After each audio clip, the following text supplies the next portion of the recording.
nwa baby virgin kpọpụtara nwa agbọghọbịa si na the girl bụ secular then opesizeri ekpere ọbara the girl si from SS bazie to AA.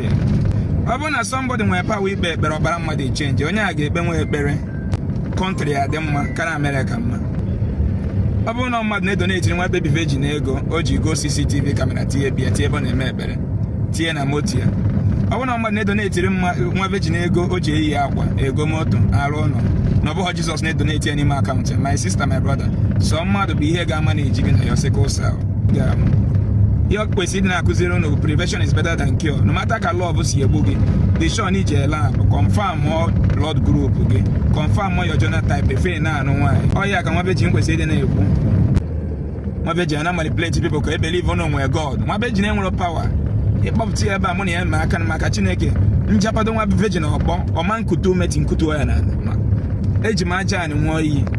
Ụmụnne m, ọgwụ ọnụ for video nwa baby virgin melụ again.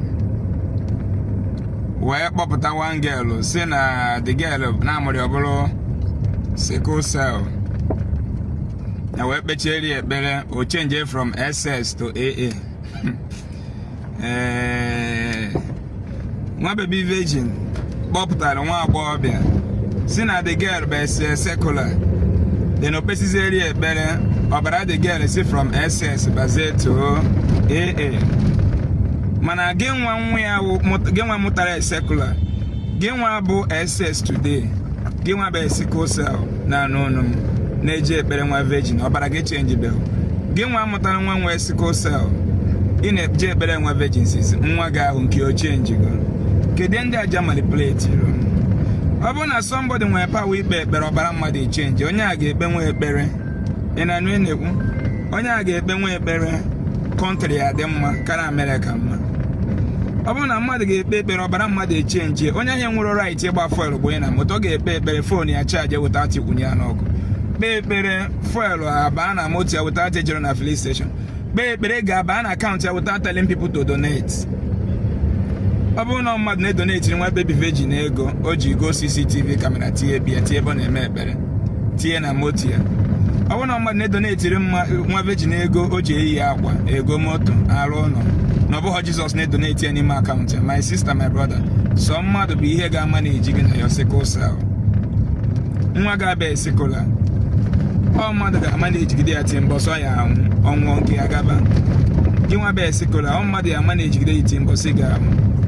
Ihe kwesịrị ịdị na-akụziri unu, prevention is better than cure. No matter ka love si egbu gị, the sure n'iji lab, confirm more blood group gị, confirm more your genotype, efe na-anụ nwaanyị. Ọ dị very important. Ọ ya ka nwa virgin kwesịrị ịdị na-ekwu. Gwawa na ndị by reality of life. Esi m China embassy na-apụta kịta. Ndị mmadụ dị ka aja.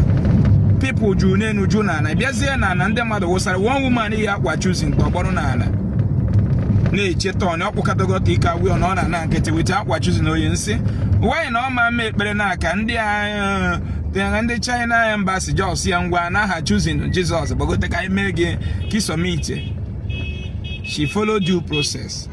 And nwa ya ga-anọgide ebe a cheje because ya wụsa na ebe a dị ka aja.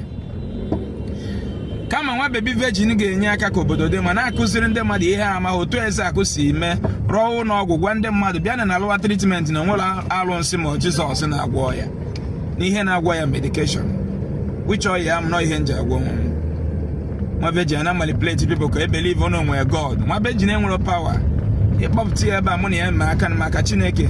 Njapado nwa virgin ọkpọ ọma nkutu meti nkutu ya na eji m aja anyị nwụọ iyi. Kpọpụta nwa virgin na wete ike ekpere ya o si n'okpere onye sickle cell ọbụrụ AA. Kpọpụta ya si ya were ike ya bịa nwere aka nji azụ mgbuka wee were ọkpọ pịapa di ya te na virgin wenitekwa aka enu ti ọda na ma ana m abụrụ Ezeaku na-efulu people. Ụmụnne gị gọọmenti gbarapụ na-ata afụfụ na-amara ihe bụ life were ha na-egwu egwu. Jee kọọ ụda akwa na London, jee kọọ ya na California, jee kọọ ya na Europe, jee gwu ya nwa onye Dubai ka eme investigation. Inwe ntị nụrụ nwere okwe ntị gagharịba mana ekpere anyị na-eje mbọsa ya azụ gbughị n'ụlọ ekpere anyị na-eje eri. Ọsị ga na-eje gbaji ọkpa ị ga n'ọrụ be gị na-alalụ ụla ka ya ama na Jizọs bụ Nancy anyo ke amma kana agency alopụta gas. Face reality. Obona Jesus will exist on your chamanye here. Jesus was a fabricated story. The name Jesus was gotten from a ship which Europeans used to convey our ancestors to Europe for 400 years. Jesus. That simply means Joint European Slave Union Ship. After using that ship to cause atrocities in the world, they now renamed that ship that there is a name called Jesus, that the Almighty Creator, which Africa have acknowledged before the white man came, that the Almighty Creator has given birth to a son in their village. So God no good or bumpy came for Yoruba land. Oluwa where we don't know before white man come. You know go born in son for Oshodi. You know go born in son for 90 miles. You know. No, but if we go born picking, then they go tell him picking make the right book consent to us. Make profit. Make profit, develop their country. White man says, no, they watch me for scream. You don't know whether na son they carry do the scream. People who produce this thing get brain. They want to conquer the world. Our ancestors never believe in any miracle. They were productive. They produce everything they use in their own time, including the soup we are still eating to date. And in me and you now, most of you that are graduates, what can you produce today for the world to celebrate? Can you even produce a new soup that we can use to bench the one that our ancestors produced? No, you are still eating ancestral soup. After eating ancestral soup, you say you have ancestral course. You know, that ancestral course go they follow you until you stop eating ancestral food. But if you refuse to stop eating ofe with sobono, what you know they call that on soup? Tiwa biwa. Ewedu. If you continue eating ewedu, which is founded by ancestors, ancestral course go they follow you. Your government, they turn you like akara. Church, they tell you, say na Satan. Show us the Satan. Bah. Jesus, they come. Jesus, they come. But if malaria do you now, you go buy anti-malaria drugs. You know one day you go heaven. Go, the only time when you go there happy now when you don't die. Or you go use your brain. No virgin don't pray now. Person will get SS, change to AA. In the Temugu. In the Temugu, but in the buy for the same amount why they buy. Before you go do adoration, you go on microphone, follow due process where Chinese 9 years old boy in China gave to him to follow before operating on the microphone.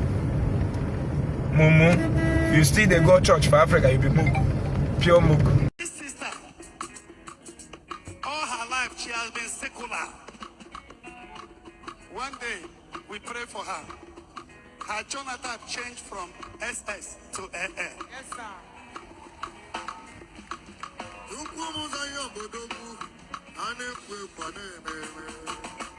Of which those result of SS and SSF.